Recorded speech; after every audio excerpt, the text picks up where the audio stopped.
The fighting in Israel has one Carbondale family worried. A man who moved there 18 years ago is now taking shelter with his family. News 3's Danny Valle joins us live in the studio. And Danny, that man isn't too far from where the fighting began.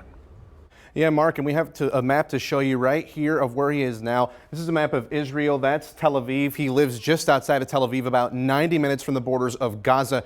Mark Perlman has lived outside Tel Aviv since 2005, and today we spoke to his mother, who has been texting him nonstop since Saturday's attacks. He did a FaceTime with me with his daughters, who are 5.5. They're trying to pretend everything is okay for the girls' sake. Sometimes parents want to protect their kids from realities outside of their control. Yeah, it's distressing. You know, I have lived with this in the back of my mind ever since he moved to Israel. After moving to Israel and finishing his master's degree, Mark Perlman stayed to teach English to Israeli students.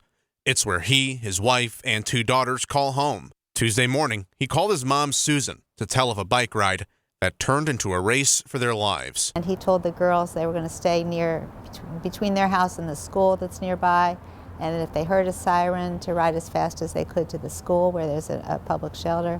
And he said not 5 minutes into the ride there was a shelter.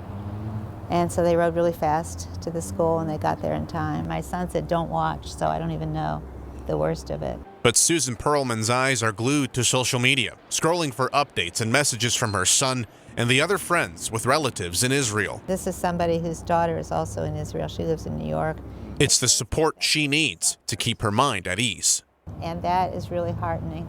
I think this is a time when you have to be vocal and say, you know, I can't tolerate terror. Now it's like 1 a.m. right now where Mark and his family are staying. They are staying with his wife's parents, who have an easily accessible bomb shelter.